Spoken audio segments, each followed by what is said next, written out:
북한 외교관 3명이 집단으로 탈북했습니다. 외교관 신분은 북한 체제 안에서 가장 철저하게 감시받는 위치입니다. 해외에 나가도 자유는 없습니다. 가족은 평양의 인질처럼 남겨두고 동료들과는 서로를 감시하며 살아갑니다. 그런 그들이 어떻게 함께 탈출을 결심했을까요? 더 놀라운 건 탈출 경로입니다. 북한 여권은 한국에서 인정되지 않습니다. 일반적인 방법으로는 한국 땅을 밟을 수 없죠. 그런데 이들은 인천공항에 도착했습니다. 브로커도 없었습니다. 미립국도 아니었습니다. 대체 어떤 루트를 통해 이 불가능한 일을 해낸 걸까요? 3명의 여성 외교관은 목숨을 걸고 계획을 세웠습니다. 하지만 그들에게는 더 큰 고통이 남아 있었습니다. 평양에 남겨둔 가족들. 북한 외교관 출신 탈북민의 증언을 토대로 그 충격적인 여정을 재구성했습니다. 분단의 사람들에서 전해드립니다. 오늘 영상을 시청하시기 전에 잠깐만요. 구독과 좋아요를 눌러주시면 더 많은 이야기를 들려드릴 수 있는 힘이 됩니다. 저는 북한에서 외교관으로 일했습니다. 사람들은 외교관이면 자유롭게 해외를 다닐 수 있다고 생각합니다. 하지만 그건 완전한 착각이죠. 북한 외교관은 세상에서 가장 불자유한 사람들입니다. 해외 파견이 결정되던 날을 지금도 기억합니다. 기쁘기보다는 두려웠죠. 왜냐하면 그 순간부터 제 가족이 인질이 되는 걸 알았으니까요. 남편과 아들은 평양에 남았습니다. 제가 해외에서 무슨 짓을 할지 모르니 보험으로 잡아두는 겁니다. 매달 가족과 통화할 수 있었지만 그 통화는 녹음됐습니다. 편지도 전부 검열을 거쳤고요. 파견지에 도착하자마자 교육이 시작됐습니다. 상호 감시 체계에 대한 설명이었죠. 외교관 3명이 한 조가 됩니다. 우리는 서로를 감시해야 했습니다. 누군가 이상한 행동을 하면 즉시 보고해야 합니다. 보고하지 않으면 같이 처벌받습니다. 그래서 외교관들끼리는 절대 속마음을 나누지 못합니다. 매주 생활총화가 있었습니다. 자아 비판과 상호 비판 시간이죠. 사소한 것까지 보고해야 했습니다. 누가 현지인과 사적으로 대화했는지, 누가 외국 방송을 봤는지, 누가 쇼핑을 너무 오래 했는지. 외출할 때도 혼자 다닐 수 없습니다. 반드시 2 이상이 함께 움직여야 했죠. 화장실 갈 때 빼고는 항상 누군가와 함께였습니다. 현지 사람들과의 접촉도 철저히 통제됐습니다. 업무상 필요한 만남 외에는 금지였죠. 식당에 가도 북한 사람들끼리만 앉았습니다. 현지 직원과 사적인 대화라도 나누면 의심받았습니다. 인터넷은 당연히 금지입니다. 대사관 내부에만 제한적으로 연결된 컴퓨터가 있었고 그것도 사용 기록이 다 남았습니다. 개인 휴대폰도 없었죠. 있어봤자 북한 내부망만 연결되는 기기였습니다. 저와 함께 파견된 동료가 2명 있었습니다. 박미선과 최은지였죠. 미선은 저보다 4살 어렸고 은지는 3살 위였습니다. 미선은 통역관이었습니다. 영어를 유창하게 했죠. 조용하고 신중한 성격이었습니다. 딸 하나를 평양에 두고 왔다고 했습니다. 남편은 군 복무 중 사고로 세상을 떠났다고 했고요. 은지는 행정관이었습니다. 문서 작업과 일정 관리를 담당했죠. 꼼꼼하고 철저한 사람이었습니다. 남편과 2 딸을 평양에 두고 왔습니다. 큰 딸이 15, 작은 딸이 10살이었죠. 우리 셋은 같은 숙소에서 생활했습니다. 방은 따로 썼지만 거실과 주방은 공유했죠. 아침에 일어나면 서로 인사를 나눴습니다. 저녁에 돌아오면 함께 식사를 했고요. 하지만 깊은 이야기는 나누지 못했습니다. 서로를 믿을 수 없었으니까요. 누가 보고할지 몰랐습니다. 그렇게 몇 달이 지났습니다. 매일이 똑같았죠. 아침에 일어나서 출근하고 업무를 보고 저녁에 돌아와서 생활총화를 하고 잠들었습니다. 어느 날 저녁 미선이 조용히 제게 물었습니다. 서연 동무, 아드님 생각 많이 나시죠? 저는 고개를 끄덕였습니다. 네, 많이 나요. 그게 전부였습니다. 더 이상 말을 이어가지 않았죠. 하지만 그날 밤 잠이 오지 않았습니다. 미선의 눈빛이 계속 떠올랐습니다. 며칠 후 은지가 저를 불렀습니다. 서연 동무, 잠깐 산책 나가실래요? 저는 의아했지만 따라 나섰습니다. 미선도 함께였죠. 우리 셋은 대사관 근처 공원을 걸었습니다. 한참을 말없이 걷다가 은지가 입을 열었습니다. 우리 이대로 살 수는 없지 않겠어요. 저는 깜짝 놀랐습니다. 하지만 대답하지 않았죠. 만약 함정이라면 끝입니다. 미선도 말이 없었습니다. 은지가 다시 말했습니다. 저는 딸들이 너무 보고 싶어요. 이렇게 살다가 죽으면 안 될 것 같아요. 그제야 저도 입을 열었습니다. 저도 그래요. 아들 얼굴이 꿈에 나와요. 미선이 작은 목소리로 말했습니다. 저도요. 딸아이가 자꾸 생각나요. 그날 이후 우리 셋은 조금씩 마음을 열기 시작했습니다.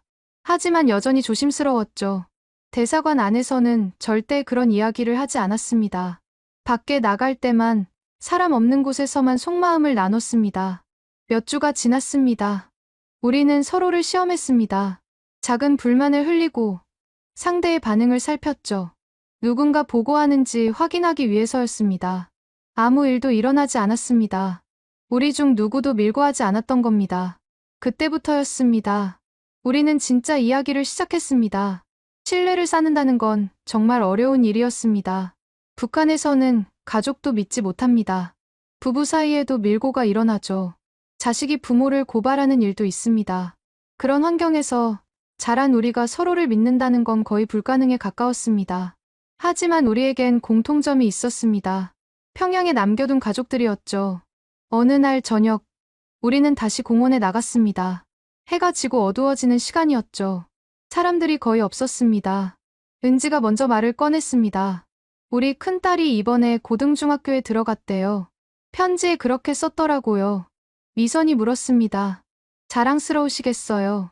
은지가 고개를 저었습니다. 자랑스럽긴요.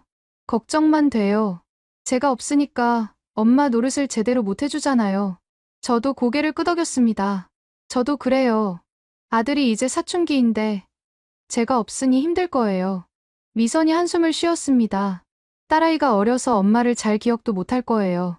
사진 한 장 없으니까요. 우리는 한참을 말없이 걸었습니다. 그러다 은지가 조심스럽게 물었습니다. 혹시 두 분, 이 생활 언제까지 하실 거예요? 저는 가슴이 철렁했습니다. 이 질문이 무엇을 의미하는지 알았으니까요. 미선이 먼저 대답했습니다. 저는 평생 이렇게 살 순 없어요. 딸아이 얼굴 제대로 보지도 못하고 늙어 죽을 순 없잖아요. 저도 용기를 냈습니다. 저도요. 아들이 잘하는 걸 못 보고 살 순 없어요. 은지가 주변을 둘러봤습니다. 아무도 없었죠. 그가 작게 말했습니다. 그럼 우리 어떻게 할까요? 침묵이 흘렀습니다. 우리 모두 그 질문의 무게를 알고 있었습니다. 저는 천천히 입을 열었습니다. 탈출하는 방법밖에 없지 않겠어요. 미선이 떨리는 목소리로 말했습니다. 하지만 가족들은요? 우리가 도망치면 가족들이 어떻게 되는데요? 은지가 대답했습니다. 그래서 계획이 필요한 거예요. 우리만 도망치는 게 아니라 나중에 가족들도 빼내야 하죠. 저는 고개를 끄덕였습니다. 맞아요. 우리가 먼저 나가서 자리를 잡고 그 다음에 가족들을 데려오는 거예요. 미선이 물었습니다. 그게 가능할까요? 은지가 말했습니다. 가능하게 만들어야죠. 다른 방법이 없잖아요. 그날부터 우리는 구체적인 계획을 세우기 시작했습니다. 하지만 조심스러웠죠. 대사관 안에서는 절대 그런 이야기를 하지 않았습니다. 밖에 나갈 때도 항상 주변을 살폈습니다. 누가 듣고 있는지 모르니까요. 커피숍에 가도 구석자리에 앉았고 공원에 가도 사람 없는 곳을 찾았습니다. 몇 주가 지나면서 우리는 더 깊은 이야기를 나눴습니다. 은지가 어느 날 말했습니다. 제가 행정 일을 하니까 대사관 일정을 다 알아요. 언제 출장이 있고 언제 감사가 들어오는지요. 미선이 말했습니다. 저는 통역을 하니까 외국 사람들 연락처가 있어요. 필요하면 쓸 수 있을 거예요. 저도 말했습니다. 저는 업무상 다른 나라 외교관들 만날 일이 있어요. 필요하면 접촉할 수 있죠. 우리는 각자의 위치에서 할 수 있는 일들을 정리했습니다. 하지만 가장 큰 문제가 남아 있었죠. 어디로 도망칠 것인가. 은지가 말했습니다. 한국으로 가야 해요. 거기 가야 가족들도 데려올 수 있어요. 미선이 고개를 끄덕였습니다. 맞아요. 다른 나라 가면 탈북자 신분으로 떠돌 수밖에 없어요. 저도 동의했습니다. 한국이 답이에요. 하지만 어떻게 갈 건데요? 은지가 생각에 잠겼습니다. 우리 여권으론 한국에 못 가잖아요. 저는 알고 있었습니다. 북한 여권으로는 한국 땅을 밟을 수 없다는 거요. 설령 인천공항에 도착해도 입국 심사를 통과할 수 없습니다. 미선이 조심스럽게 말했습니다. 제3국 한국 대사관으로 가면 어떨까요? 우리는 서로를 바라봤습니다. 그 방법밖에 없었죠. 은지가 말했습니다. 맞아요. 다른 나라 한국 대사관에 가서 망명 신청하는 거예요. 저는 고개를 끄덕였습니다. 그럼 어느 나라로 갈 건데요? 우리는 며칠 동안 고민했습니다. 어느 나라가 가장 안전할지, 어느 나라 한국 대사관이 접근하기 쉬울지. 은지가 제안했습니다. 동남아시아가 좋을 것 같아요. 거기는 비자도 쉽게 나오고 한국 대사관도 접근하기 쉬워요. 미선이 물었습니다. 하지만 우리가 어떻게 거기까지 가요? 우리 움직임은 다 감시받잖아요. 은지가 말했습니다. 공식 출장을 이용하는 거예요. 제가 일정을 조작할 수 있어요. 저는 놀랐습니다. 그게 가능해요? 은지가 고개를 끄덕였습니다. 가능하게 만들어야죠. 제가 행정 담당이니까 문서는 제가 만들 수 있어요. 우리는 점점 구체적인 계획을 세워나갔습니다. 하지만 두려움도 컸죠. 어느 날 밤, 미선이 울먹였습니다. 만약 실패하면 어떻게 돼요? 우리만 죽는 게 아니라 가족들도 다 죽잖아요. 은지가 손을 잡아줬습니다. 그래서 실패하면 안 되는 거예요. 반드시 성공해야 해요. 저도 말했습니다. 우리 셋이 함께하면 할 수 있어요. 혼자였으면 불가능했겠지만 셋이니까 가능해요. 우리는 서로의 손을 맞잡았습니다. 그날 밤 우리는 맹세했죠. 끝까지 함께 가자고. 누구 하나 포기하지 말자고. 그때부터 우리는 더 철저하게 준비했습니다. 은지는 출장 일정을 만들었고 미선은 현지 연락처를 정리했습니다. 저는 한국 대사관 위치와 접근 방법을 조사했죠. 모든 게 비밀이었습니다. 대사관 내 다른 사람들은 몰랐죠. 평양에도 알릴 수 없었습니다. 우리는 매일 밤 기도했습니다. 북한에서는 종교가 금지되지만 우리는 마음속으로 기도했죠. 제발 성공하게 해달라고. 가족들을 다시 만날 수 있게 해달라고. 몇 달이 지났습니다. 드디어 기회가 왔습니다. 우리에게 여권이 있었습니다. 북한 외교관 여권이었죠. 표지는 진한 파란색이었고 조선민주주의인민공화국이라는 글자가 새겨져 있었습니다. 이 여권으로 우리는 여러 나라를 다닐 수 있었습니다. 비자를 받아서 출장을 가고 회의에 참석하고 업무를 봤죠. 하지만 이 여권에는 치명적인 한계가 있었습니다. 한국에 갈 수 없다는 것이었죠. 은지가 처음 그 문제를 꺼냈을 때를 기억합니다. 우리는 공원 벤치에 앉아 있었습니다. 해가 지고 있었고 주변은 조용했죠. 우리 여권으로는 한국에 못 가요. 은지의 목소리는 낮았습니다. 저는 이미 알고 있었습니다. 당연하죠. 북한 여권을 한국에서 인정할 리 없잖아요. 미선이 물었습니다. 그럼 우리가 인천공항에 도착해도 못 들어가는 건가요? 은지가 고개를 끄덕였습니다. 입국 심사를 통과할 수 없어요. 북한 여권을 보는 순간 문제가 생기죠. 우리는 한참을 침묵했습니다. 계획의 첫 번째 벽이 나타난 겁니다. 저는 생각에 잠겼습니다. 한국으로 가고 싶었습니다. 한국에 가야 가족들을 다시 만날 수 있었죠. 하지만 우리 손에 있는 여권으로는 불가능했습니다. 미선이 조심스럽게 말했습니다. 다른 나라 여권을 구할 수는 없을까요? 은지가 고개를 저었습니다. 불가능해요. 위조 여권을 만든다 해도 우리 얼굴이 시스템에 다 등록돼 있어요. 북한 외교관 명단은 국제적으로 공유되거든요. 저는 한숨을 쉬었습니다. 그럼 어떻게 해야 하죠? 은지가 천천히 말했습니다. 제3국을 거쳐야 해요. 한국 대사관으로 가는 거예요. 저는 고개를 끄덕였습니다. 이미 생각했던 방법이었죠. 한국 대사관에 가서 망명 신청을 하는 거네요. 맞아요. 은지가 말했습니다. 그게 유일한 방법이에요. 우리 여권으로 직접 한국에 갈 순 없지만 제3국 한국 대사관에서 보호를 요청할 순 있어요. 미선이 물었습니다. 그럼 한국 대사관에서 우리를 받아줄까요? 저는 확신할 수 없었습니다. 받아주겠죠. 탈북자는 받아준다고 들었어요. 은지가 말했습니다. 특히 우리는 외교관 출신이잖아요. 정보 가치도 있고요. 한국 정부가 관심 가질 거예요. 하지만 그 말이 씁쓸했습니다. 우리는 정보 거래의 대상이 되는 겁니다. 자유를 얻는 대신 우리가 아는 모든 걸 내놔야 하죠. 미선이 떨리는 목소리로 물었습니다. 한국 대사관에 들어가면 북한에서 우리를 찾지 않을까요? 은지가 대답했습니다. 찾겠죠. 하지만 한국 대사관 안은 한국 땅이에요. 거기 들어가면 북한이 손쓸 수 없어요. 저는 걱정이 됐습니다.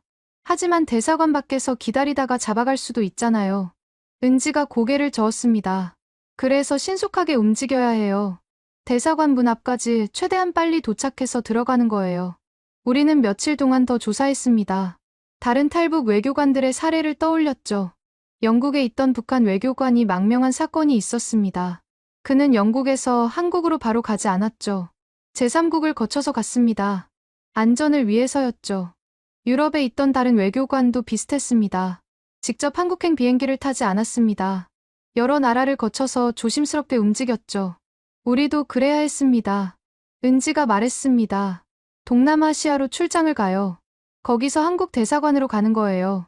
저는 물었습니다. 어느 나라요? 은지가 생각했습니다. 태국이나 베트남이 좋을 것 같아요. 거기는 한국 대사관 접근이 쉬워요. 미선이 걱정스럽게 물었습니다. 출장 명목을 어떻게 만들 건데요? 은지가 말했습니다. 제가 만들 수 있어요. 국제회의 참석이라고 하면 돼요. 문서는 제가 작성할게요. 저는 불안했습니다. 평양에서 의심하지 않을까요? 은지가 대답했습니다. 의심할 수도 있죠. 하지만 우리가 셋이 함께 가면 오히려 덜 의심해요. 서로 감시하니까요. 그 말이 맞았습니다. 북한은 외교관들을 혼자 보내지 않습니다. 항상 2 이상을 보내죠. 서로 감시하라고요. 우리가 셋이 함께 출장을 간다면 평양은 안심할 겁니다. 우리가 서로를 감시할 테니까요. 하지만 평양은 몰랐습니다. 우리 셋이 이미 한마음이 됐다는 거요. 미선이 물었습니다. 한국 대사관에 들어가면 그 다음엔 어떻게 되는 거예요? 저는 들었던 이야기를 떠올렸습니다. 신원 확인하고 조사받고 한국행 절차를 밟는다고 들었어요. 은지가 덧붙였습니다. 시간이 좀 걸릴 거예요. 며칠, 어쩌면 몇 주까지도요. 하지만 결국엔 한국으로 보내줄 거예요. 미선이 한숨을 쉬었습니다. 그동안 평양에선 난리가 나겠네요. 저도 그게 두려웠습니다. 우리가 사라지면 대사관에서 먼저 찾을 겁니다. 그 다음엔 평양에 보고하겠죠. 그리고 우리 가족들에게 연락이 갈 겁니다. 은지가 말했습니다. 가족들은 즉시 조사받을 거예요. 우리가 뭘 말했는지, 뭘 계획했는지요. 미선이 눈물을 글썽였습니다. 딸아이가 어떻게 되려나? 저도 눈시울이 뜨거워졌습니다. 아들 얼굴이 떠올랐죠. 하지만 우리가 한국에 가서 자리를 잡으면 데려올 수 있어요. 그때까지 견뎌줘야 해요. 은지가 단호하게 말했습니다. 그래요. 가족들이 우리를 기다릴 거예요. 우리가 반드시 데려와야 해요. 우리는 다시 손을 맞잡았습니다. 여권의 한계는 명확했지만 우리에겐 방법이 있었습니다. 제3국 한국 대사관. 그곳이 우리의 목표였습니다. 그곳에 들어가는 순간 우리의 북한 여권은 의미가 없어집니다. 우리는 더 이상 북한 외교관이 아니게 되죠. 대신 우리는 탈북민이 됩니다. 자유를 찾아온 사람들이 되는 겁니다. 은지가 조용히 말했습니다. 여권은 종이일 뿐이에요. 중요한 건 우리의 의지죠. 저는 고개를 끄덕였습니다. 맞아요. 우리가 결심했으면 끝까지 가야죠. 미선도 눈물을 닦으며 말했습니다. 딸아이를 위해서라도 포기할 수 없어요. 우리는 그날 밤 돌아오면서 결심을 더 굳혔습니다. 북한 여권의 한계는 분명했습니다. 하지만 그 한계를 넘어설 방법도 있었죠. 우리는 그 방법을 실행에 옮기기로 했습니다. 계획을 세우는 건 생각보다 복잡했습니다. 단순히 도망치는 게 아니었습니다. 모든 게 자연스러워야 했죠. 의심받지 않고 감시망을 빠져나가야 했습니다. 은지가 가장 먼저 움직였습니다. 출장 계획서를 작성하기 시작한 겁니다. 어느 날 저녁, 우리는 다시 공원에 모였습니다. 은지가 작은 수첩을 꺼냈죠. 동남아시아에서 열리는 국제회의를 찾았어요. 저는 물었습니다. 어느 나라인데요? 은지가 대답했습니다. 태국이요. 수도에서 경제협력 회의가 열려요. 우리 같은 외교관들이 참석하기 적당한 규모예요. 미선이 걱정스럽게 물었습니다. 평양에서 승인해줄까요? 은지가 고개를 끄덕였습니다. 해줄 거예요. 이런 회의는 정기적으로 참석하거든요. 게다가 우리 셋이 함께 가니까 더 안심할 거예요. 저는 생각했습니다. 회의는 며칠 동안 열리나요? 은지가 말했습니다. 사흘이요. 하지만 우리는 회의에 참석하지 않을 거예요. 미선이 놀라서 물었습니다. 그럼요? 은지가 조용히 말했습니다. 도착하자마자 한국 대사관으로 가는 거예요. 회의장에는 발도 안 디디는 거죠. 저는 긴장됐습니다. 그럼 즉시 추적당하지 않을까요? 은지가 설명했습니다. 당연히 추적당하죠. 하지만 그때쯤이면 우리는 이미 한국 대사관 안에 있을 거예요. 미선이 떨리는 목소리로 물었습니다. 공항에서 대사관까지 어떻게 가요? 감시 인원이 있을 텐데요. 은지가 말했습니다. 보통 공항에서 호텔로 가는 차량이 준비돼요. 대사관 직원이나 현지 협력자가 마중 나오죠. 저는 알고 있었습니다. 그 사람들이 우리를 감시하는 거죠. 은지가 고개를 끄덕였습니다. 맞아요. 하지만 공항은 사람이 많아요. 혼란스러워요. 거기서 기회를 만들어야 해요. 우리는 며칠 동안 더 구체적인 계획을 세웠습니다. 먼저 한국 대사관의 위치를 정확히 파악했습니다. 저는 업무상 가지고 있던 지도를 활용했죠. 대사관이 어느 지역에 있는지, 주변 환경은 어떤지 조사했습니다. 미선은 현지 교통편을 알아봤습니다. 택시를 어떻게 잡는지, 요금은 얼마인지, 대사관까지 얼마나 걸리는지요. 은지는 출장 일정을 세밀하게 만들었습니다. 평양에 보고할 문서들이었죠. 회의 일정, 숙소, 교통편 모두 완벽하게 작성했습니다. 어느 날 밤, 은지가 완성된 계획서를 보여줬습니다. 이걸 평양에 보내면 승인이 날 거예요. 저는 서류를 봤습니다. 완벽했습니다. 의심할 만한 게 전혀 없었죠. 미선이 물었습니다. 평양에서 연락이 오면 어떻게 하죠? 우리가 회의에 없다는 걸 알게 되면요. 은지가 말했습니다. 그때쯤이면 우리는 이미 한국 대사관 안에 있을 거예요. 평양이 뭐라고 하든 상관없어요. 저는 불안했습니다. 하지만 대사관 밖에서 우리를 기다릴 수도 있잖아요. 북한 사람들이 와서요. 은지가 진지하게 말했습니다. 올 수도 있어요. 하지만 대사관 안은 한국 영토예요. 그들이 함부로 들어올 수 없어요. 미선이 걱정스럽게 말했습니다. 그래도 무서워요. 만약 공항에서 우리를 놓치지 않으면요? 은지가 손을 잡아줬습니다. 그래서 완벽하게 준비하는 거예요. 실수하면 안 돼요. 우리는 역할을 나눴습니다. 은지는 문서와 일정을 관리했습니다. 평양과의 연락도 담당했죠. 미선은 현지 정보를 수집했습니다. 대사관 위치, 교통편, 비상 연락처 등을 정리했습니다. 저는 실행 당일의 움직임을 계획했습니다. 공항에서 어떻게 감시를 따돌릴지, 대사관까지 어떤 경로로 갈지요. 몇 주가 지났습니다. 은지가 드디어 평양에 출장 계획서를 제출했습니다. 우리는 초조하게 기다렸죠. 승인이 날지, 거부당할지 알 수 없었습니다. 일주일 후, 답장이 왔습니다. 승인됐습니다. 은지가 조용히 우리에게 알려줬습니다. 됐어요. 출장 승인 났어요. 저는 가슴이 쿵쿵 뛰었습니다. 이제 진짜 시작되는 겁니다. 미선이 떨리는 목소리로 물었습니다. 언제 출발해요? 은지가 대답했습니다. 한 달 후요. 준비할 시간이 있어요. 그 한 달은 정말 길게 느껴졌습니다. 우리는 매일 밤 계획을 점검했습니다. 빠뜨린 게 없는지, 실수할 만한 부분은 없는지 확인했죠. 은지가 말했습니다. 공항에 도착하면 화장실에 간다고 하세요. 거기서 우리 셋이 모이는 거예요. 저는 고개를 끄덕였습니다. 그 다음엔요? 은지가 설명했습니다. 화장실에서 나와서 바로 택시를 잡아요. 감시 인원이 혼란스러워할 틈을 타서요. 미선이 물었습니다. 택시 기사한테 뭐라고 해요? 저는 준비한 문장을 떠올렸습니다. 한국 대사관이라고 하면 돼요. 주소를 보여주고요. 은지가 덧붙였습니다. 절대 우왕좌왕하면 안 돼요. 자신감 있게 움직여야 해요. 그래야 택시 기사도 의심하지 않아요. 우리는 모의 훈련을 했습니다. 공항에서 어떻게 움직일지, 누가 먼저 나갈지, 어떻게 택시를 잡을지 연습했죠. 미선이 물었습니다. 한국 대사관에 도착하면 뭐라고 해야 해요? 저는 생각했습니다. 망명 신청한다고 하면 되지 않을까요? 은지가 말했습니다. 정확하게는 보호 요청이에요. 우리는 북한 외교관 신분이지만 탈북을 원한다고 말하는 거죠. 미선이 걱정했습니다. 받아줄까요?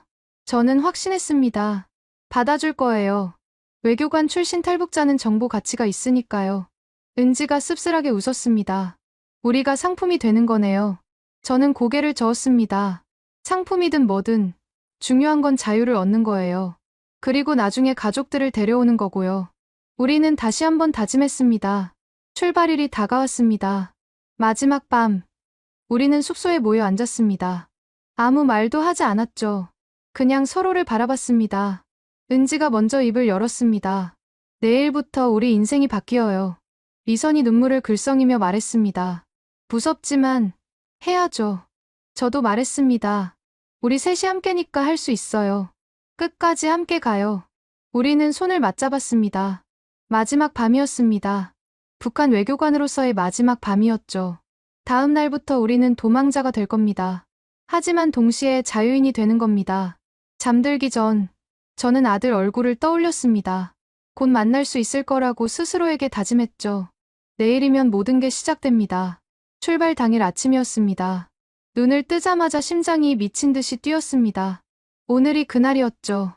평소처럼 씻고 평소처럼 옷을 입었습니다. 하지만 손이 떨렸습니다. 거울 속 제 얼굴은 창백했죠. 은지와 미선도 마찬가지였습니다. 우리는 거실에서 마주쳤지만 말이 없었습니다. 눈빛만 교환했죠. 대사관 차량이 우리를 공항으로 데려다 줬습니다. 운전기사는 평소처럼 말없이 운전했습니다. 창밖 풍경이 지나갔죠. 저는 생각했습니다. 이 길을 다시는 보지 못할 수도 있다고요. 공항에 도착했습니다. 체크인을 하고 보안 검색을 통과했습니다. 모든 게 평소와 똑같았죠. 대사관 직원 한 명이 우리를 배웅했습니다. 회의 잘 다녀오세요. 도착하면 연락 주시고요. 은지가 대답했습니다. 네, 그러겠습니다. 우리는 탑승구로 향했습니다. 뒤돌아보지 않았죠. 앞만 봤습니다. 비행기에 올랐습니다. 좌석에 앉았고 안전벨트를 맸습니다. 비행기가 이륙했죠. 창밖으로 땅이 멀어졌습니다. 구름 위로 올라갔습니다. 미선이 제 손을 꽉 잡았습니다. 떨리고 있었죠. 저도 마찬가지였습니다. 몇 시간이 지났습니다. 비행기가 착륙 준비를 시작했습니다. 안내 방송이 나왔죠. 제 심장은 터질 것 같았습니다. 비행기가 착륙했습니다. 바퀴가 활주로에 닿는 소리가 들렸죠. 우리는 도착했습니다. 태국이었습니다. 비행기에서 내렸습니다. 입국 심사를 통과했습니다. 북한 외교관 여권을 보여줬죠. 도장을 찍어줬습니다. 짐을 찾았습니다. 그리고 도착 로비로 나왔습니다. 거기서 우리를 기다리는 사람이 있었습니다. 현지 협력자였죠. 북한과 연결된 사람이었습니다. 그가 우리를 봤습니다. 여기 계셨군요. 차량이 준비돼 있습니다. 은지가 대답했습니다. 잠깐만요. 화장실 좀 다녀올게요. 그가 고개를 끄덕였습니다. 서두르세요. 교통이 복잡합니다. 우리 셋은 화장실로 갔습니다. 심장이 터질 듯 뛰었죠. 화장실 안에서 우리는 서로를 봤습니다. 은지가 작게 말했습니다. 지금이에요. 저는 고개를 끄덕였습니다. 미선도 마찬가지였죠. 우리는 화장실에서 나왔습니다. 하지만 협력자가 있는 쪽으로 가지 않았습니다. 반대 방향으로 걸었죠.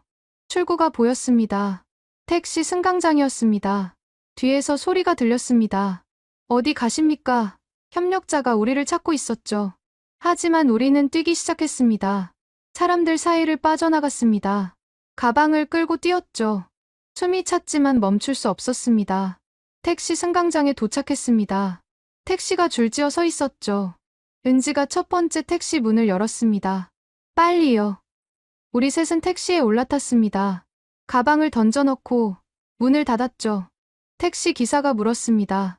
현지 언어였지만 미선이 이해했습니다. 미선이 종이를 꺼내 보여줬습니다. 한국 대사관 주소였죠. 택시 기사가 고개를 끄덕이고 출발했습니다. 뒤를 돌아봤습니다. 협력자가 택시 승강장으로 뛰어오고 있었습니다. 하지만 우리는 이미 빠져나가고 있었죠. 택시가 공항을 벗어났습니다. 도로로 나갔습니다. 저는 숨을 헐떡였습니다. 심장이 미친 듯이 뛰었죠. 손이 떨렸습니다. 은지가 제 손을 잡았습니다. 해냈어요. 공항을 빠져나왔어요. 미선이 울기 시작했습니다. 긴장이 풀린 거죠. 하지만 아직 끝이 아니었습니다. 택시 기사는 말없이 운전했습니다. 도시의 거리를 지나갔죠.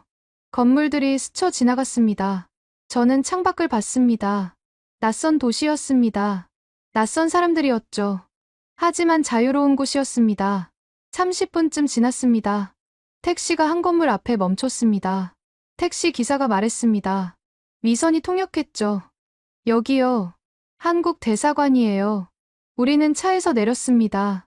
요금을 냈습니다. 택시가 떠났죠. 우리 앞에 건물이 있었습니다. 한국 국기가 펄럭이고 있었습니다. 은지가 말했습니다. 저기에요. 우리는 대사관 정문으로 걸어갔습니다. 경비원이 서 있었죠. 미선이 앞으로 나갔습니다. 경비원에게 말했습니다. 영어로요. 우리는 북한에서 왔습니다. 보호가 필요합니다. 경비원이 놀란 표정을 지었습니다. 무전기를 꺼내 누군가에게 연락했죠. 잠시 후 안에서 사람이 나왔습니다. 한국 사람이었습니다. 대사관 직원이었죠. 그가 우리를 봤습니다. 누구신가요? 은지가 대답했습니다. 저희는 북한 외교관입니다. 탈북을 원합니다. 그 직원은 잠시 우리를 바라봤습니다. 그리고 고개를 끄덕였죠. 안으로 들어오세요. 대사관 문이 열렸습니다. 우리는 안으로 들어갔습니다. 문이 닫혔습니다. 그 순간 저는 무릎이 꺾였습니다. 바닥에 주저앉았죠. 긴장이 한꺼번에 풀렸습니다. 미선도 울고 있었습니다. 은지도 눈물을 흘렸죠. 우리는 해냈습니다. 불가능해 보였던 탈출을 해낸 겁니다. 대사관 직원이 물을 가져다 줬습니다. 진정하세요. 이제 안전합니다. 저는 물을 마셨습니다. 손이 떨려서 컵을 제대로 잡을 수가 없었죠. 또 다른 직원이 왔습니다. 신원 확인을 해야 합니다. 협조해 주시겠습니까? 은지가 대답했습니다. 네, 하겠습니다. 우리는 작은 방으로 안내됐습니다. 거기서 질문을 받기 시작했죠. 이름이 뭔지, 어디서 왔는지, 어떻게 여기까지 왔는지요. 우리는 모든 걸 설명했습니다.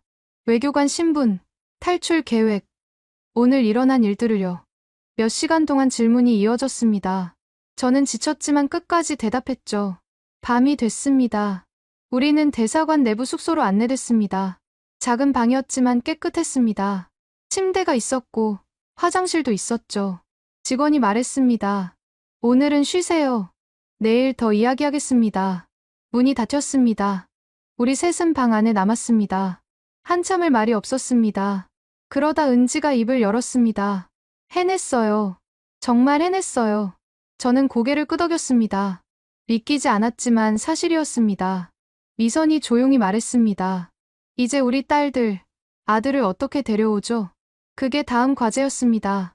우리는 탈출했지만 가족들은 여전히 평양에 있었습니다. 은지가 말했습니다. 한국에 가면 방법을 찾을 거예요. 반드시 데려올 거예요. 저는 창밖을 봤습니다.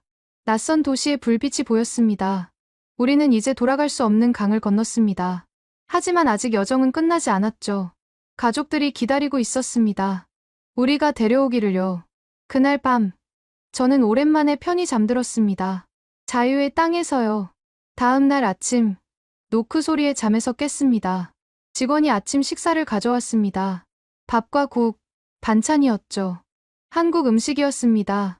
저는 숟가락을 들었습니다. 손이 떨렸죠. 이 음식을 먹는 순간 모든 게 진짜가 되는 것 같았습니다. 미선과 은지도 조용히 식사를 했습니다. 아무 말이 없었죠. 식사 후 우리는 다시 조사실로 불려갔습니다. 이번엔 다른 사람들이 기다리고 있었습니다. 대사관 고위 직원과 한국에서 온 정보기관 사람들이었죠. 그들은 우리에게 신분증을 보여달라고 했습니다. 북한 외교관 신분증과 여권을요. 우리는 가방에서 꺼내 건넸습니다. 한 직원이 신분증을 자세히 살펴봤습니다. 확인이 필요합니다. 위조 가능성도 배제할 수 없으니까요. 저는 이해했습니다. 그들 입장에서는 당연한 절차였죠. 몇 시간 동안 신원 확인이 이어졌습니다. 우리가 정말 북한 외교관이 맞는지, 정보기관 요원은 아닌지, 함정은 아닌지요. 질문이 끝없이 쏟아졌습니다. 평양 어디 살았습니까? 외교부 건물 구조를 설명해보세요. 상급자 이름을 대보세요. 왜 탈북을 결심했습니까? 저는 모든 질문에 성실히 대답했습니다. 거짓말할 이유가 없었죠. 우리는 진짜였으니까요. 은지와 미선도 마찬가지였습니다. 우리는 각자 다른 방에서 조사를 받았지만 나중에 들으니 질문 내용이 거의 같았다고 했습니다. 사흘째 되는 날이었습니다. 대사관 고위 직원이 우리를 만나러 왔습니다. 그의 표정은 부드러웠죠. 신원 확인이 완료됐습니다. 세 분 모두 북한 외교부 소속이 맞다고 판단됩니다. 저는 안도의 한숨을 쉬었습니다. 그가 계속 말했습니다. 한국 정부에서 세 분의 망명을 받아들이기로 했습니다. 곧 한국으로 가실 수 있습니다. 미선이 눈물을 글썽였습니다. 정말인가요? 그가 고개를 끄덕였습니다. 네, 정말입니다. 환영합니다. 은지가 조심스럽게 물었습니다. 평양에 있는 가족들은 어떻게 되나요? 그의 표情이 어두워졌습니다. 솔직히 말씀드리면 지금 당장은 어렵습니다. 북한이 이미 알고 있을 겁니다. 가족들에게 조사가 들어갔을 거예요. 저는 가슴이 무너지는 것 같았습니다. 아들이 떠올랐죠. 그가 말을 이었습니다. 하지만 한국에 가시면 방법을 찾을 수 있습니다. 브로커를 통해 탈북시키는 경우도 있으니까요. 은지가 물었습니다. 얼마나 걸리나요? 그가 한숨을 쉬었습니다. 몇 달에서 몇 년까지 걸릴 수 있습니다. 쉽지 않은 일이에요. 저는 각오했습니다. 얼마나 걸리든 상관없었습니다. 반드시 아들을 데려올 거였죠. 며칠 후, 한국행 준비가 시작됐습니다. 대사관 직원이 설명했습니다. 일반 여객기로는 갈 수 없습니다. 특별기를 이용하실 겁니다. 미선이 물었습니다. 왜요? 그가 대답했습니다. 안전 문제 때문입니다. 북한이 추적할 가능성이 있으니까요. 우리는 대사관 안에서 며칠을 더 보냈습니다. 밖에 나갈 수 없었죠. 혹시 모를 위험 때문이었습니다. 어느 날 저녁, 직원이 우리를 불렀습니다. 오늘 밤 출발합니다. 저는 긴장했습니다. 지금요? 그가 고개를 끄덕였습니다. 네. 야간에 움직이는 게 안전합니다. 우리는 짐을 챙겼습니다. 가져온 게 별로 없었죠. 가방 하나씩이 전부였습니다. 밤 11시쯤 차량이 준비됐습니다. 우리는 대사관 뒷문으로 나갔습니다. 검은색 승합차가 기다리고 있었죠. 창문에는 틴팅이 돼 있었습니다. 우리는 차에 올랐습니다. 직원 2명이 함께 탔죠. 차가 출발했습니다. 어두운 거리를 달렸습니다. 저는 창밖을 봤습니다. 도시의 불빛이 지나갔죠. 며칠 전 택시를 타고 이 길을 왔었습니다. 그때는 두려웠습니다. 하지만 지금은 달랐죠. 이제 한국으로 가는 겁니다. 공항에 도착했습니다.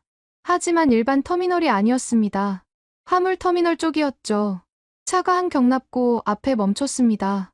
문이 열리고 작은 비행기가 보였습니다. 직원이 말했습니다. 저걸 타고 가실 겁니다.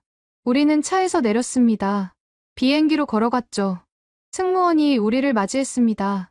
탑승하세요. 우리는 비행기에 올랐습니다. 좌석은 편했습니다. 일반 여객기보다 훨씬 좋았죠.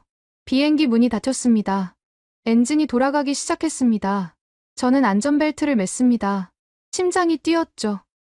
비행기가 움직이기 시작했습니다. 활주로로 나갔습니다. 그리고 이륙했습니다. 창밖으로 도시의 불빛이 멀어졌습니다. 구름 위로 올라갔죠. 은지가 제 손을 잡았습니다. 드디어 한국으로 가네요. 저는 고개를 끄덕였습니다. 믿기지 않았습니다. 며칠 전만 해도 북한 외교관이었는데요. 미선이 조용히 울고 있었습니다. 딸아이를 꼭 데려올 거예요. 저도 다짐했습니다. 아들을 반드시 만날 거라고요. 비행기가 밤하늘을 날았습니다. 몇 시간이 지났죠. 승무원이 말했습니다. 곧 인천공항에 도착합니다. 저는 창밖을 봤습니다. 멀리 불빛이 보였습니다. 한국이었습니다. 비행기가 하강하기 시작했습니다. 땅이 가까워졌죠. 바퀴가 활주로에 닿았습니다. 비행기가 멈췄습니다. 우리는 도착했습니다. 한국에요. 문이 열렸습니다. 계단이 내려왔죠. 우리는 비행기에서 내렸습니다. 차가운 밤 공기가 얼굴을 스쳤습니다. 한국의 공기였습니다. 저는 그 자리에 섰습니다. 한국 땅을 밟았습니다. 눈물이 났습니다. 참을 수가 없었죠. 은지와 미선도 울고 있었습니다. 우리는 해냈습니다. 불가능해 보였던 탈출을 해냈습니다. 직원들이 우리를 맞이했습니다. 환영합니다. 대한민국에 오신 것을. 저는 고개를 숙여 인사했습니다. 말이 나오지 않았죠. 우리는 차에 안내됐습니다. 공항을 빠져나갔습니다. 밤거리가 지나갔습니다. 한국의 거리였습니다. 저는 창밖을 봤습니다. 간판들이 보였죠. 한글로 쓰여 있었습니다. 차는 한참을 달렸습니다. 어디론가 가고 있었죠. 직원이 설명했습니다. 지금부터 조사를 받으실 겁니다. 합동신문센터라는 곳입니다. 저는 알고 있었습니다. 모든 탈북민이 거치는 곳이라고요. 차가 한 건물 앞에 멈췄습니다. 높은 담장이 있었고 경비가 삼엄했죠. 우리는 차에서 내렸습니다. 건물 안으로 들어갔습니다. 새로운 여정이 시작되는 순간이었습니다. 합동신문센터에 들어서는 순간 모든 게 달라졌습니다. 대사관에서는 그나마 부드러운 분위기였습니다. 하지만 이곳은 달랐죠. 철저하게 통제된 공간이었습니다. 입구에서 우리는 소지품 검사를 받았습니다. 가방 안을 전부 꺼내 보여줘야 했죠. 하나하나 확인했습니다. 직원이 말했습니다. 휴대폰이나 전자기기는 맡겨야 합니다. 우리는 가진 게 없었습니다. 북한 외교관 시절 쓰던 휴대폰은 태국에서 버렸으니까요. 신체 검사도 받았습니다. 여자 직원이 했지만 그래도 불편했죠. 모든 절차가 끝나고 우리는 각자 다른 방으로 안내됐습니다. 제 방은 작았습니다. 침대 하나, 책상 하나, 의자가 전부였죠. 창문은 있었지만 밖이 보이지 않았습니다. 불투명 유리였습니다. 화장실은 방 안에 있었습니다. 문도 없이 칸막이만 있었죠. 저는 침대에 앉았습니다. 긴장이 풀리지 않았습니다. 다음 날 아침, 조사가 시작됐습니다. 2명의 조사관이 들어왔습니다. 남자 1명, 여자 1명이었죠. 그들은 자리에 앉았습니다. 노트북을 켰습니다. 남자 조사관이 말했습니다. 저희는 국가정보원 소속입니다. 앞으로 신원 조사를 진행하겠습니다. 저는 고개를 끄덕였습니다. 여자 조사관이 말했습니다. 솔직하게 대답해 주시면 됩니다. 거짓말은 나중에 다 밝혀집니다. 질문이 시작됐습니다. 본명이 무엇입니까? 생년월일은요? 출생지는 어디입니까? 부모님 성함은요? 형제자매는 몇 명입니까? 기본적인 질문들이었습니다. 저는 하나하나 대답했죠. 그 다음엔 더 구체적인 질문들이었습니다. 외교관이 된 계기는 무엇입니까? 외교부에서 어떤 업무를 했습니까? 해외 파견은 몇 번 나갔습니까? 김정은을 직접 본 적 있습니까? 당 간부를 아는 사람이 있습니까? 저는 아는 대로 대답했습니다. 숨길 이유가 없었죠. 조사는 하루 종일 이어졌습니다. 아침부터 저녁까지 쉬지 않고 질문했습니다. 점심시간에도 방으로 식사가 배달됐습니다. 밖에 나갈 수 없었죠. 저녁에 조사관들이 나갔습니다. 오늘은 여기까지 하겠습니다. 내일 다시 오겠습니다. 저는 침대에 누웠습니다. 온몸이 피곤했죠. 하지만 잠이 오지 않았습니다. 은지와 미선은 어떻게 지내고 있을까요? 같은 조사를 받고 있겠죠. 다음 날도 조사가 이어졌습니다. 이번엔 더 깊이 들어갔습니다. 탈북을 결심한 이유가 무엇입니까? 동료 2명과 어떻게 계획을 세웠습니까? 북한 외교부 내부 정보를 제공할 수 있습니까? 간첩 활동을 한 적 있습니까? 한국에 와서 북한을 위해 일할 의도가 있습니까? 마지막 질문들은 따끔했습니다. 저를 의심하는 질문들이었죠. 저는 침착하게 대답했습니다. 저는 간첩이 아닙니다. 단지 자유로운 삶을 살고 싶었고 아들을 다시 만나고 싶었을 뿐입니다. 조사관이 물었습니다. 북한에 남은 가족 때문에 북한의 지시를 받을 가능성은 없습니까? 저는 고개를 저었습니다. 가족을 데려올 겁니다. 시간이 걸리더라도 반드시 데려올 거예요. 조사관이 노트북에 뭔가를 적었습니다. 일주일이 지났습니다. 매일 같은 일정이었습니다. 아침에 일어나면 조사, 점심 먹고 조사, 저녁까지 조사였죠. 질문은 반복됐습니다. 같은 질문을 다르게 표현해서 또 물었습니다. 제 대답이 일관된지 확인하는 거였죠. 저는 지쳤지만 참았습니다. 이게 필요한 과정이라는 걸 알았으니까요. 2주째 되던 날, 조사관이 말했습니다. 이제 거짓말 탐지기 검사를 하겠습니다. 저는 놀랐습니다. 그게 뭔가요? 조사관이 설명했습니다. 폴리그래프 검사입니다. 거짓말을 하면 생체 반응이 나타나거든요. 저는 불안했지만 거부할 수 없었습니다. 다른 방으로 안내됐습니다. 기계가 있었죠. 전문가가 저를 의자에 앉혔습니다. 가슴에 센서를 붙였습니다. 손가락에도 붙였죠. 팔에는 혈압계를 감았습니다. 질문이 시작됐습니다. 당신의 이름은 김서연입니까? 예. 당신은 북한 외교관이었습니까? 예. 당신은 간첩입니까? 아니요. 당신은 한국을 해치려는 의도가 있습니까? 아니요. 질문은 1시간 넘게 이어졌습니다. 같은 질문을 여러 번 반복했죠. 검사가 끝나고 저는 방으로 돌아왔습니다. 며칠 후 조사관이 결과를 알려줬습니다. 이상 없습니다. 진술이 진실로 판단됩니다. 저는 안도했습니다. 한 달이 지났습니다. 어느 날 조사관이 새로운 이야기를 꺼냈습니다. 이제 건강검진을 받으셔야 합니다. 저는 의무실로 갔습니다. 의사가 기다리고 있었죠. 혈액 검사, 소변 검사, 엑스레이 촬영을 했습니다. 치과 검진도 받았습니다. 의사가 말했습니다. 영양 상태가 좋지 않네요. 비타민 부족이고 빈혈도 있습니다. 저는 알고 있었습니다. 북한에서도 제대로 먹지 못했고 외교관 생활도 스트레스가 심했으니까요.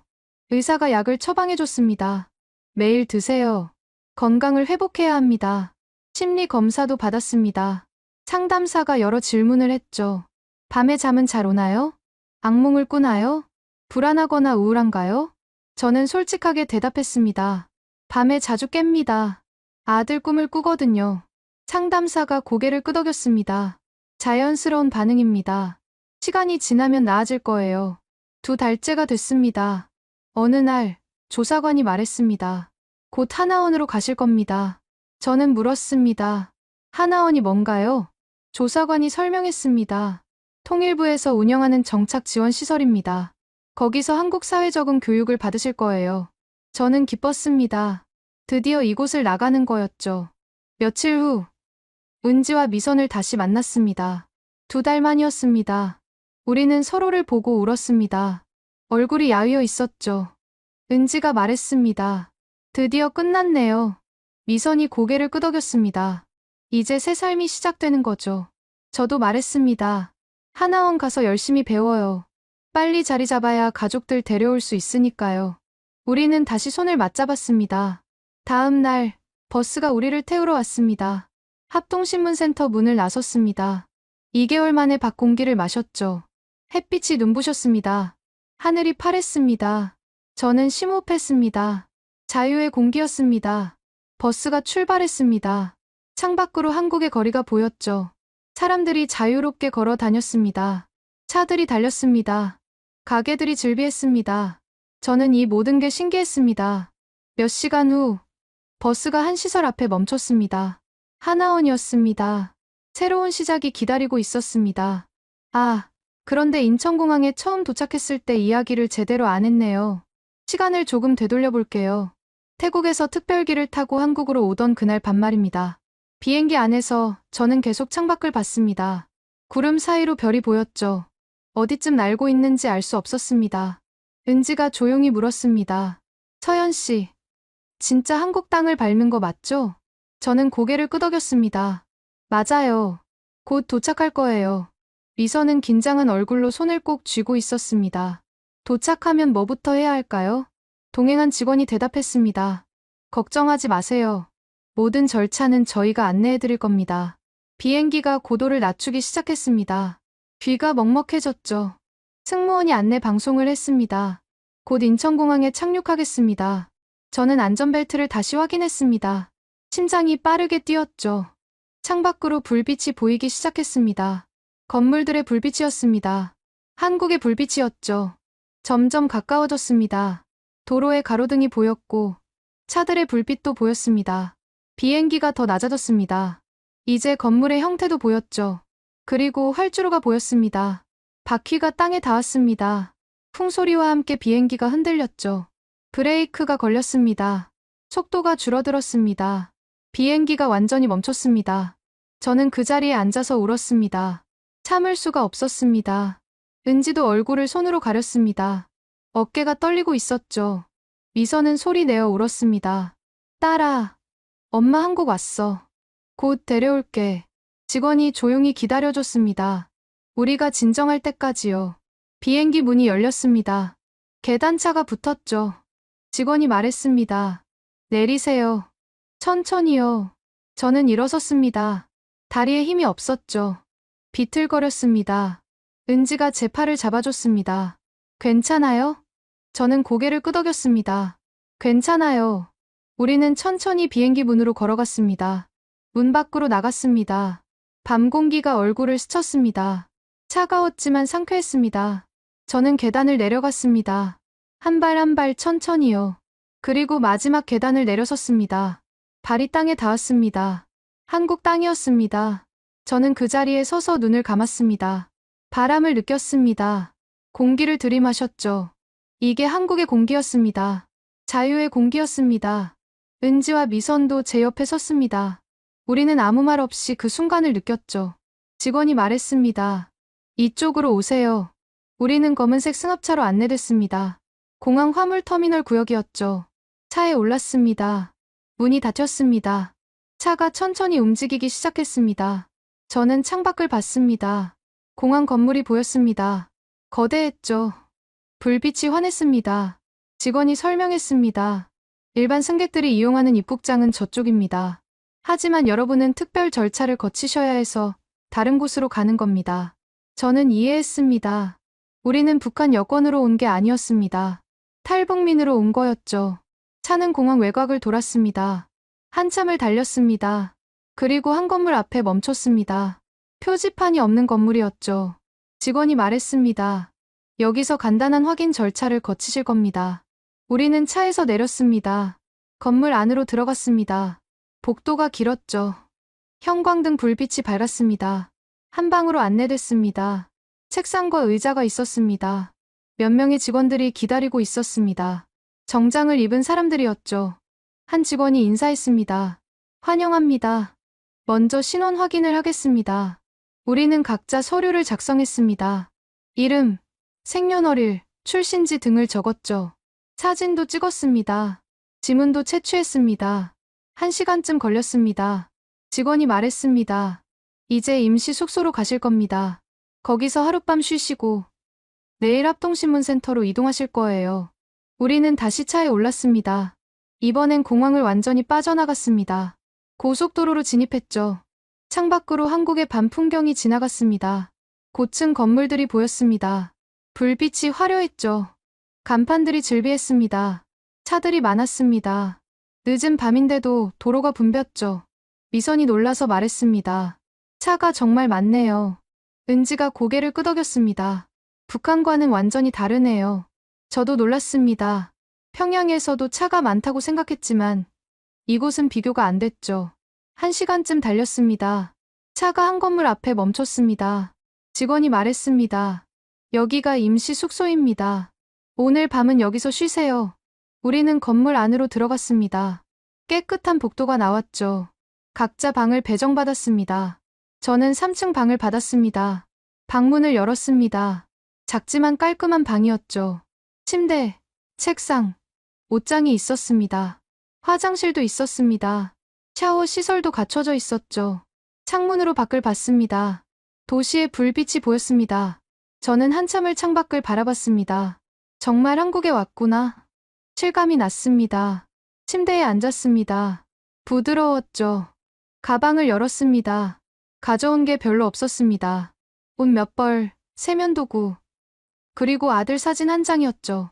사진을 꺼내봤습니다. 아들의 얼굴이었습니다. 몇 년 전 찍은 사진이었죠. 저는 사진을 가슴에 안았습니다. 엄마 한국 왔어. 곧 너 데려올게. 그날 밤 저는 오랜만에 편히 잤습니다. 악몽도 없었습니다. 깊이 잠들었죠. 다음 날 아침 일찍 노크 소리에 잠에서 깼습니다. 직원이 말했습니다.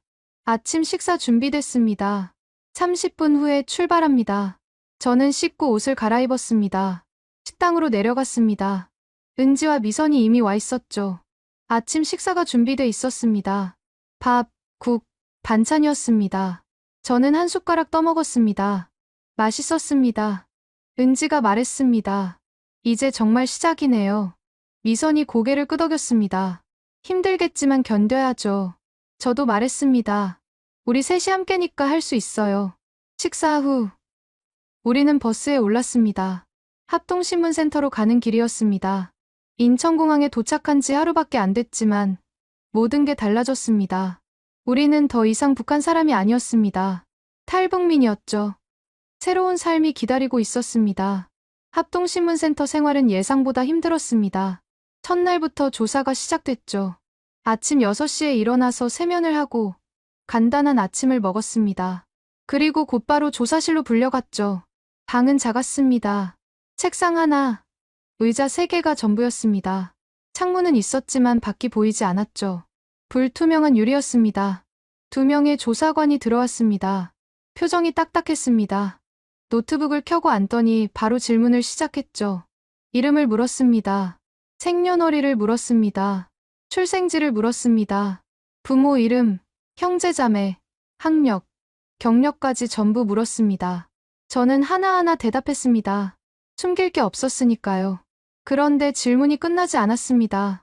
같은 걸 다르게 표현해서 또 물었습니다. 어디서 태어났냐고 물어놓고 조금 뒤엔 고향이 어디냐고 또 물었죠. 처음엔 이해했습니다. 확인 차원이겠거니 생각했습니다. 하지만 시간이 지날수록 지쳤습니다. 점심시간이 됐습니다. 조사관들이 나갔습니다.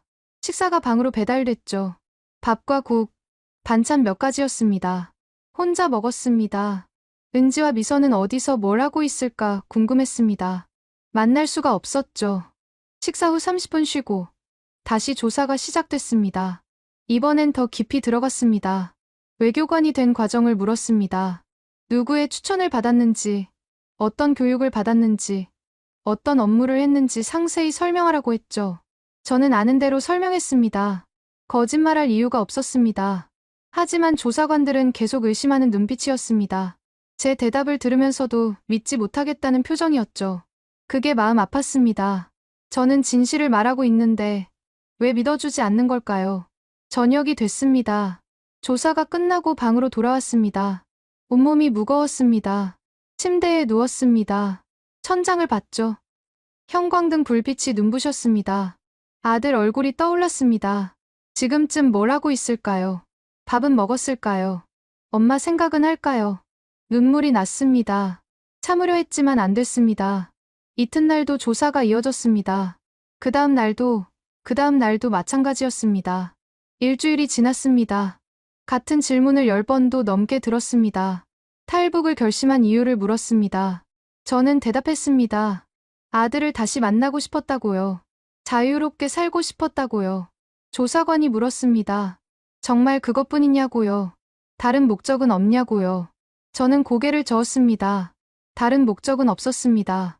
조사관이 또 물었습니다.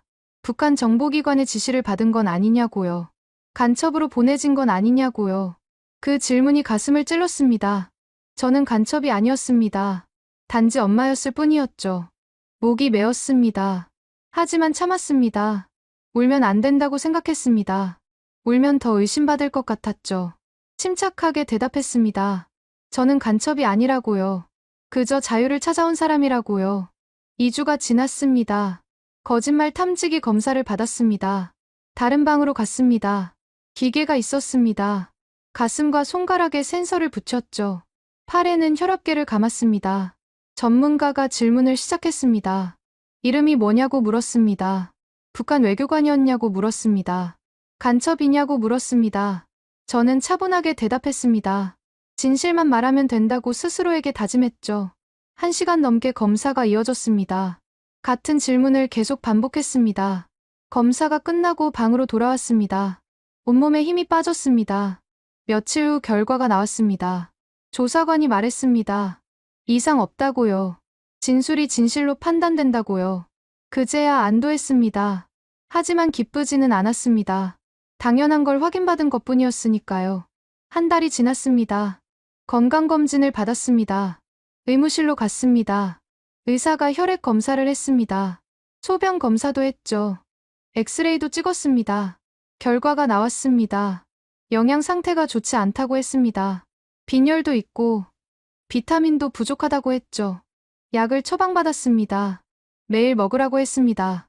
심리 검사도 받았습니다. 상담사가 여러 질문을 했습니다. 잠은 잘 오는지, 악몽을 꾸는지, 우울한지 물었죠. 솔직하게 대답했습니다. 밤에 자주 깬다고 했습니다. 아들 꿈을 꾼다고 했습니다. 상담사가 말했습니다. 자연스러운 반응이라고요. 시간이 지나면 나아질 거라고요. 하지만 저는 알고 있었습니다. 아들을 만나기 전엔 나아지지 않을 거라는 걸요. 2달째가 됐습니다. 어느 날 조사관이 말했습니다. 곧 하나원으로 간다고요. 저는 물었습니다. 하나원이 뭐냐고요. 조사관이 설명했습니다. 정착 지원 시설이라고요. 거기서 한국 사회 적응 교육을 받는다고요. 드디어 이곳을 벗어나는구나 싶었습니다. 며칠 후 은지와 미선을 다시 만났습니다. 2달 만이었습니다. 얼굴이 많이 야위어 있었습니다. 두 사람 모두요. 저도 마찬가지였을 겁니다. 서로를 보고 울었습니다. 말이 필요 없었죠. 은지가 제 손을 잡았습니다. 미선도 손을 내밀었습니다. 우리는 다시 손을 맞잡았죠. 다음 날 아침, 버스가 왔습니다. 짐을 챙겼습니다. 가진 게 별로 없었습니다. 가방 하나면 충분했죠. 건물을 나섰습니다. 2달 만에 밖 공기를 마셨습니다. 햇빛이 눈부셨습니다. 눈이 부셔서 손으로 가렸죠. 버스에 올랐습니다. 우리 셋만 타는 게 아니었습니다. 다른 탈북민들도 함께 탔죠. 10명쯤 됐습니다. 모두 낯선 얼굴들이었습니다. 서로 눈인사만 나눴습니다. 버스가 출발했습니다. 창밖으로 거리가 지나갔습니다. 사람들이 걸어 다녔습니다. 차들이 달렸습니다. 가게들이 즐비했습니다. 이 모든 게 신기했습니다. 자유로운 풍경이었죠. 몇 시간을 달렸습니다. 도시를 벗어나 산으로 갔습니다. 산길을 올라갔습니다. 나무가 많았습니다. 공기가 맑았죠. 그리고 한 건물이 보였습니다. 담장으로 둘러싸인 큰 건물이었습니다. 하나원이었습니다. 버스가 정문 앞에 멈췄습니다. 우리는 내렸습니다. 직원들이 나와서 맞이했습니다. 환영한다고 했습니다. 건물 안으로 들어갔습니다. 깨끗했습니다. 복도가 넓었죠. 강당으로 안내됐습니다. 거기서 오리엔테이션을 받았습니다. 원장이 나와서 인사했습니다. 앞으로 3개월 동안 여기서 교육을 받는다고 했습니다. 한국 사회에 적응하는 법을 배운다고 했죠. 교육 내용을 설명했습니다. 한국어, 컴퓨터, 금융, 법률, 취업 준비 등 여러 과목이 있었습니다. 기숙사로 안내됐습니다. 2인 1실이었습니다. 저는 은지와 같은 방을 쓰게 됐죠. 방은 작았지만 아늑했습니다. 침대 2개, 책상 2개, 옷장이 있었습니다. 창문으로 밖이 보였습니다. 산과 나무가 보였죠. 은지가 말했습니다. 이제 진짜 시작이라고요. 저도 고개를 끄덕였습니다. 합동신문센터는 끝났습니다. 이제 새로운 공부가 시작되는 거였죠. 다음 날부터 수업이 시작됐습니다. 아침 7시에 일어났습니다. 식당에서 아침을 먹었습니다. 여러 사람과 함께 앉아서 먹었죠. 처음엔 낯설었습니다. 모르는 사람들이었으니까요. 하지만 모두 같은 처지였습니다. 탈북민이었죠. 수업은 오전 9시에 시작됐습니다. 첫 수업은 한국어였습니다. 선생님이 말했습니다. 남북한 언어 차이를 배운다고요. 저는 놀랐습니다. 같은 한국어인데 뭐가 다를까요? 하지만 수업을 들으니 많이 달랐습니다. 북에서 쓰던 단어가 남에선 안 통했습니다. 남에서 쓰는 외래어를 북에선 몰랐죠. 컴퓨터 수업도 있었습니다. 키보드 치는 법부터 배웠습니다. 저는 컴퓨터를 거의 만져본 적이 없었습니다. 외교관 시절에도 제한적으로만 썼죠. 마우스를 움직이는 것조차 서툴렀습니다. 클릭을 하려다 더블 클릭을 하기도 했죠. 선생님이 인내심 있게 가르쳐줬습니다. 천천히 하라고 했습니다. 금융 수업도 있었습니다. 은행 계좌 만드는 법, 카드 쓰는 법, 돈 관리하는 법을 배웠습니다. 북에서는 현금만 썼습니다. 카드란 게 없었죠. 은행도 제대로 작동하지 않았습니다. 하지만 남에서는 달랐습니다. 모든 게 카드와 통장으로 이루어졌죠. 처음엔 혼란스러웠습니다. 하지만 배우면서 조금씩 이해했습니다. 저녁이 되면 자유시간이 있었습니다. 방에서 쉬거나 친구들과 이야기를 나눴습니다. 미선, 은지와 함께 산책을 하기도 했습니다. 하나원 안작은 정원을 걸었죠. 은지가 말했습니다. 교육이 끝나면 어디서 살 거냐고요. 저는 아직 생각하지 못했습니다. 아들을 데려온 다음에 생각하려 했죠. 미선이 말했습니다. 빨리 일자리를 구해야 한다고요. 돈을 벌어야 브로커를 쓸 수 있다고요. 우리 모두 같은 생각이었습니다. 가족을 데려와야 한다는 것이었죠. 3개월이 지났습니다. 교육이 끝났습니다. 수료식이 있었습니다. 수료증을 받았습니다. 원장이 악수를 청했죠. 이제 사회로 나가는 겁니다. 정착금을 받았습니다. 통장에 돈이 입금됐습니다. 처음 보는 금액이었죠. 임대 아파트도 배정받았습니다. 어디로 갈지 선택할 수 있었습니다. 저는 수도권을 희망했습니다. 일자리가 많다고 들었으니까요. 며칠 후 통보가 왔습니다. 경기도 한 도시의 아파트였습니다. 은지와 미선도 같은 도시로 배정받았습니다. 우리는 기뻤죠. 서로 가까이 살 수 있게 됐으니까요. 짐을 챙겼습니다. 하나원에서 받은 짐이 조금 늘어났습니다. 옷과 책, 생활용품들이었죠. 버스가 우리를 태우러 왔습니다. 하나원을 떠나는 날이었습니다. 건물을 나서며 돌아봤습니다. 3개월을 보낸 곳이었습니다. 힘들었지만 배운 것도 많았습니다. 이제 진짜 삶이 시작됩니다. 아파트에 도착했을 때의 느낌을 잊을 수 없습니다. 버스에서 내려 건물을 올려다봤습니다. 높았습니다. 10층짜리 건물이었죠. 북에서는 본 적 없는 규모였습니다. 담당 직원이 열쇠를 건넸습니다. 5층이라고 했습니다. 엘리베이터를 탔습니다. 처음 타는 엘리베이터였습니다. 하나원에서 연습했지만 여전히 낯설었죠. 숫자 5를 눌렀습니다. 문이 닫혔습니다. 올라가는 느낌이 이상했습니다. 5층에 도착했습니다. 복도를 걸어 제 집 앞에 섰습니다. 열쇠를 꽂았습니다. 돌렸습니다. 문이 열렸죠. 빈집이었습니다. 아무것도 없었습니다. 거실과 방 2개, 화장실, 부엌이 전부였죠. 하지만 제 집이었습니다. 태어나서 처음 가져본 제 공간이었습니다. 창문을 열었습니다. 바람이 들어왔습니다. 밖이 보였죠. 다른 건물들과 도로, 사람들이 보였습니다. 저는 그 자리에 서서 한참을 밖을 봤습니다. 정부에서 기본 가구를 지원해준다고 했습니다. 며칠 후 침대와 냉장고, 세탁기가 왔습니다. 식탁과 의자도 왔죠. 직접 조립해야 했습니다. 설명서를 보며 하나씩 맞춰나갔습니다. 시간이 오래 걸렸지만 해냈습니다. 침대를 방에 놓았습니다. 냉장고는 부엌에 놓았습니다. 세탁기는 화장실 옆에 설치했죠. 집다운 모습이 갖춰졌습니다. 은지가 찾아왔습니다. 같은 단지 다른 동에 살았습니다. 걸어서 5분 거리였죠. 미선도 왔습니다. 조금 더 멀었지만 버스로 10분이면 왔습니다. 우리는 제 집 거실에 둘러앉았습니다. 차를 끓여 마셨습니다. 은지가 말했습니다. 이제 일자리를 구해야 한다고요. 저도 알고 있었습니다. 정착금이 있었지만 오래 쓸 수 없었습니다. 브로커 비용도 모아야 했죠. 다음 날부터 일자리를 찾기 시작했습니다. 지역 하나센터에 갔습니다. 탈북민 지원 기관이었습니다. 담당자가 배정됐죠. 담당자는 젊은 여성이었습니다. 친절했습니다. 어떤 일을 하고 싶으냐고 물었습니다. 저는 생각했습니다. 외교관 경력은 여기서 쓸모없었습니다. 영어를 할 줄 알았지만 완벽하진 않았죠. 담당자가 제안했습니다. 제조업 공장은 어떠냐고요. 탈북민들이 많이 일한다고 했습니다. 망설였지만 받아들였습니다. 선택의 여지가 많지 않았으니까요. 며칠 후 면접을 봤습니다. 작은 전자부품 공장이었습니다. 면접은 간단했습니다. 탈북민이냐고 물었습니다. 그렇다고 대답했죠. 언제부터 일할 수 있냐고 물었습니다. 당장이라도 가능하다고 했습니다. 합격했습니다. 다음 주부터 출근했습니다. 아침 6시에 일어났습니다. 씻고 밥을 먹었습니다. 버스를 탔습니다. 40분을 가서 공장에 도착했죠. 작업복으로 갈아입었습니다. 머리에 모자를 썼습니다. 장갑을 꼈습니다. 조립 라인에 섰습니다. 컨베이어 벨트가 움직였습니다. 부품이 흘러왔죠. 제 일은 작은 부품을 조립하는 것이었습니다. 계속 반복했습니다. 같은 동작을 수백 번 했습니다. 손이 아팠습니다. 허리도 아팠습니다. 서서 일해야 했으니까요. 점심시간이 됐습니다. 구내 식당에서 밥을 먹었습니다. 다른 직원들과 함께 앉았죠. 사람들이 물었습니다. 어디서 왔냐고요.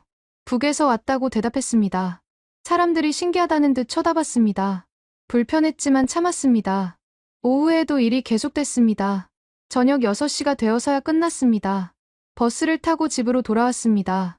온몸이 무거웠습니다. 집에 들어가 씻었습니다. 간단히 저녁을 먹었습니다. 침대에 누웠죠. 몸은 피곤했지만 마음은 뿌듯했습니다. 첫 출근을 해냈으니까요. 한 달이 지났습니다. 첫 월급을 받았습니다. 통장에 돈이 입금됐습니다. 제가 번 돈이었습니다. 처음이었죠. 그 돈으로 장을 봤습니다.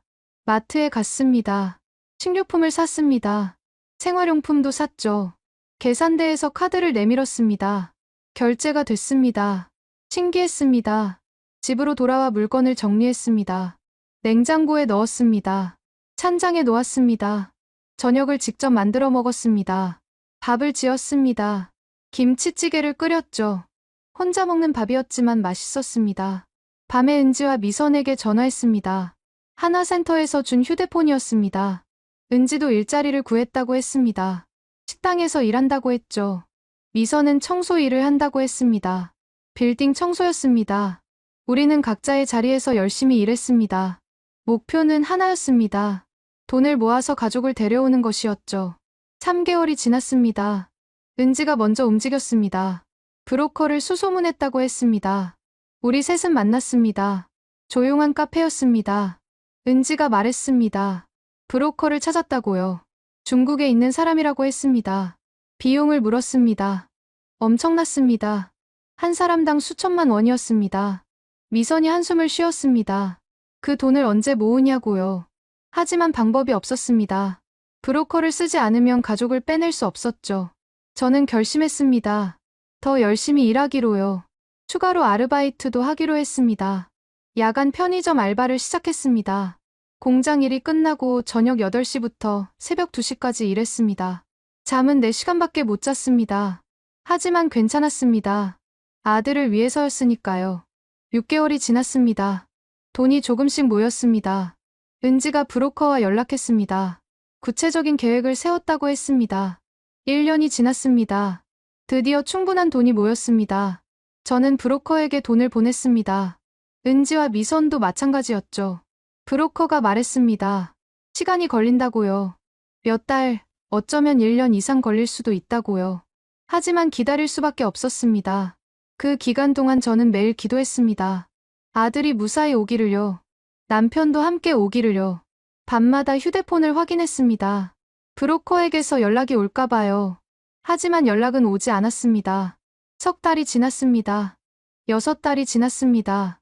어느 날 밤이었습니다. 새벽 1시쯤이었습니다. 편의점에서 일하고 있었죠. 휴대폰이 울렸습니다. 모르는 번호였습니다. 받았습니다. 브로커였습니다. 성공했다고 했습니다. 가족들이 중국에 도착했다고요. 곧 한국으로 올 거라고요. 저는 그 자리에 주저앉았습니다. 눈물이 쏟아졌습니다. 손님이 놀라서 물었습니다. 괜찮냐고요. 저는 고개를 끄덕이며 눈물을 닦았습니다. 괜찮다고요. 너무 좋은 소식을 들어서 그렇다고요. 은지와 미선에게 전화했습니다. 그들도 같은 소식을 들었다고 했습니다. 우리는 울면서 웃었습니다. 일주일 후였습니다. 브로커가 연락했습니다. 내일 인천공항에 도착한다고요. 저는 떨렸습니다. 일을 쉬었습니다. 공장과 편의점 모두요. 다음 날 아침 일찍 인천공항으로 갔습니다. 은지와 미선도 함께 갔습니다. 도착 게이트 앞에서 기다렸습니다. 사람들이 쏟아져 나왔습니다. 그리고 보였습니다. 아들이었습니다. 키가 많이 컸습니다. 얼굴도 많이 변했습니다. 하지만 제 아들이었습니다.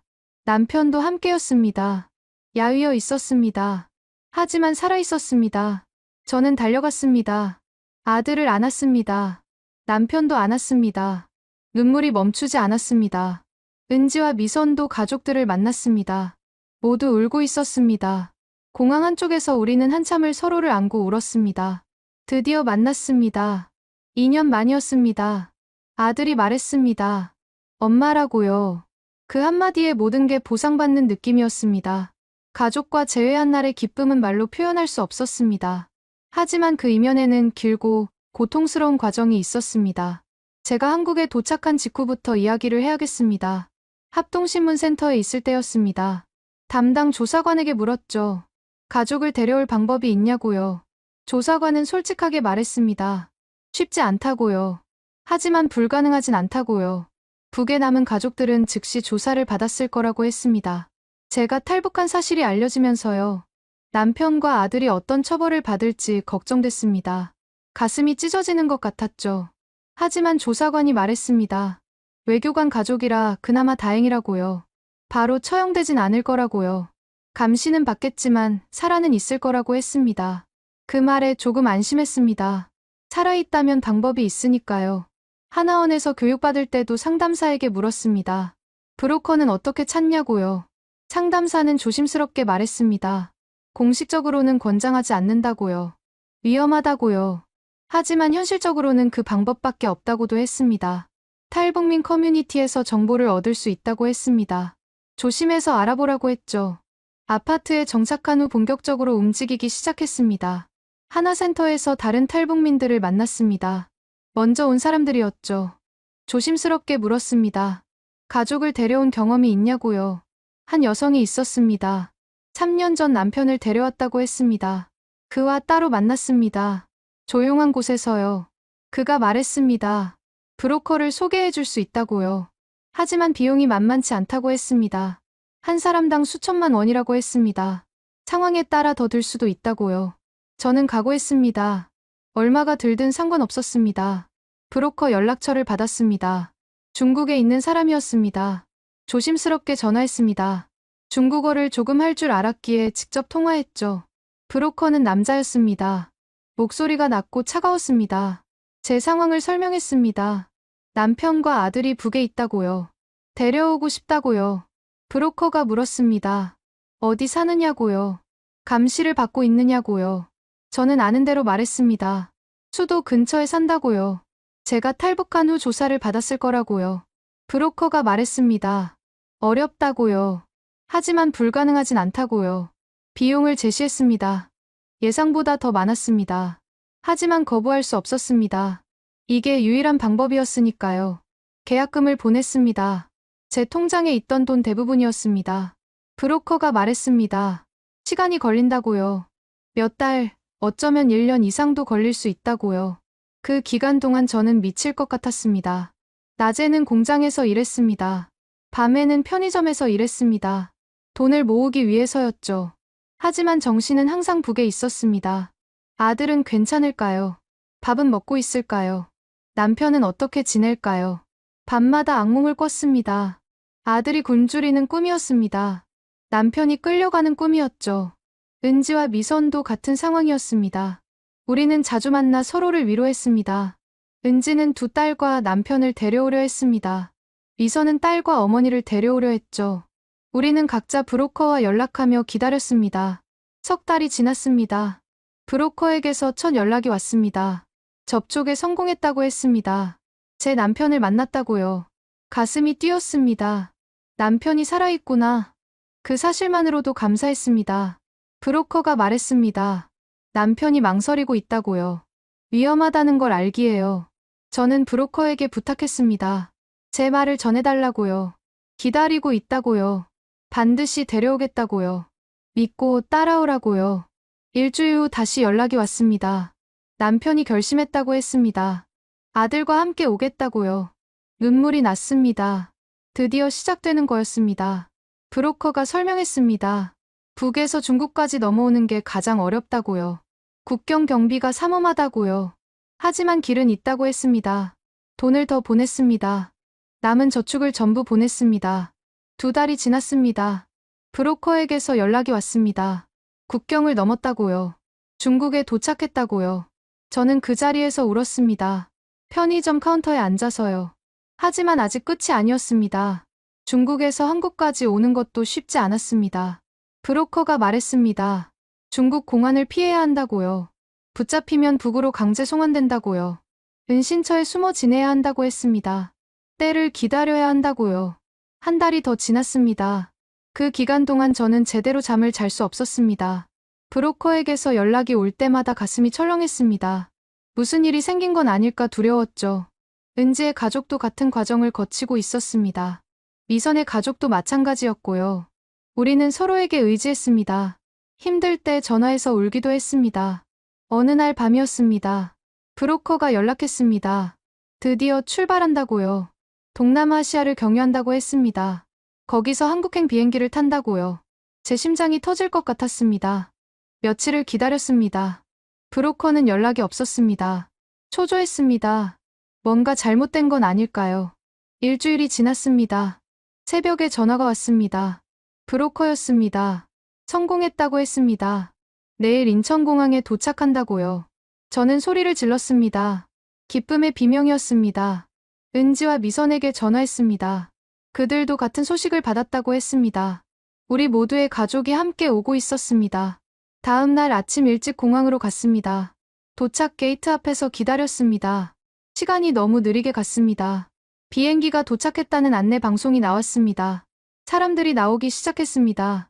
저는 목을 길게 빼고 찾았습니다. 그리고 보였습니다. 아들이었습니다. 남편과 함께였습니다. 저는 달려갔습니다. 사람들을 해치고요. 아들을 안았습니다. 남편도 안았습니다. 모든 게 꿈만 같았습니다. 아들이 말했습니다. 엄마라고요. 그 목소리를 2년 만에 들었습니다. 남편이 말했습니다. 고생했다고요. 미안하다고요. 저는 고개를 저었습니다. 미안할 게 뭐 있냐고요. 무사히 와줘서 고맙다고요. 은지도 가족들을 만났습니다. 두 딸과 남편이었습니다. 모두 울고 있었죠. 미선도 딸과 어머니를 안았습니다. 모녀가 함께 울었습니다. 공항 한쪽이 우리의 눈물과 웃음으로 가득 찼습니다. 브로커는 일을 끝냈다며 떠났습니다. 감사하다고 말했지만 그는 그저 고개만 끄덕였죠. 우리는 택시를 타고 집으로 갔습니다. 집에 도착했습니다. 아들과 남편을 방으로 안내했습니다. 아들이 방을 둘러봤습니다. 신기하다는 표정이었습니다. 남편이 창밖을 봤습니다. 한참을 서 있었습니다. 저는 부엌에서 밥을 지었습니다. 오랜만에 가족을 위한 밥이었습니다. 식탁에 둘러앉았습니다. 셋이서요. 밥을 먹으며 그간의 이야기를 나눴습니다.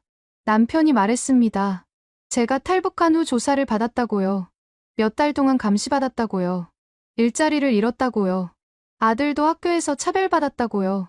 하지만 견뎠다고요. 언젠가 엄마가 데려갈 거라고 믿었다고요. 아들이 말했습니다. 엄마 생각을 매일 했다고요. 보고 싶었다고요. 저는 또 울었습니다. 이번엔 기쁨의 눈물이었습니다. 그날 밤 우리는 함께 잤습니다. 좁은 침대에 셋이 누웠습니다. 아들이 제 품에 안겼습니다. 남편이 제 손을 잡았습니다. 오랜만에 편히 잠들었습니다. 다음 날부터 새로운 삶이 시작됐습니다. 남편과 아들도 합동신문센터를 거쳐야 했습니다. 저도 그랬으니까요. 하지만 이제는 걱정되지 않았습니다. 제가 기다리고 있으니까요.